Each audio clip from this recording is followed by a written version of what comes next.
Hi. Hey everyone, I am Orgudyapurva and welcome to the first episode of the Daily Life of a Seasonal Trader series. Today's episode is about what is trading and how is this any different from investing. Today my mom forced me to buy her 2 kilos of apple from the supermarket. So we're gonna use apple physiology to make you understand the difference between trading and investing. So what is trading? Imagine you buy an apple from a farmer for $1. Later that day, many people want apple, but there aren't many apples to go around. Because apples are now harder to get, people are willing to pay more for them.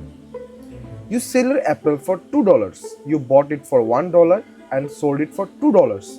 You made a profit of $1. Then this is trading. Trading is simply buying something at one price and selling it later at a different price to make or earn a profit.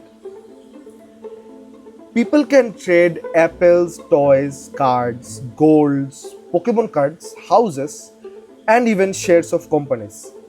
In financial institutions and markets, traders buy and sell assets such as stocks, currencies, and cryptocurrencies.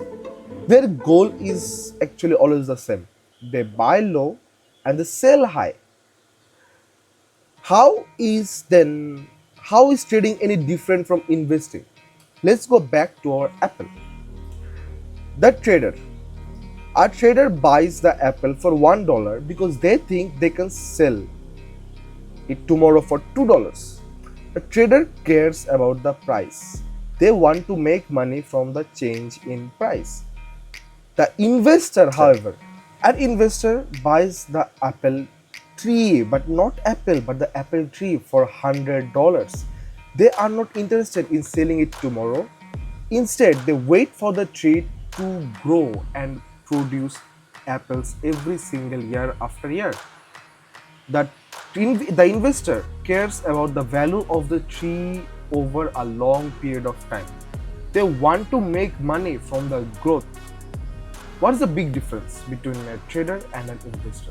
A trader thinks, can I make profit from the next price move? An investor thinks, will this become more valuable in the future? Both want to make money, but they do it in different ways. Traders focus on price movements and price action. Investors focus on long term growth. Now, that is the difference between investors and traders. However, there are people who are both.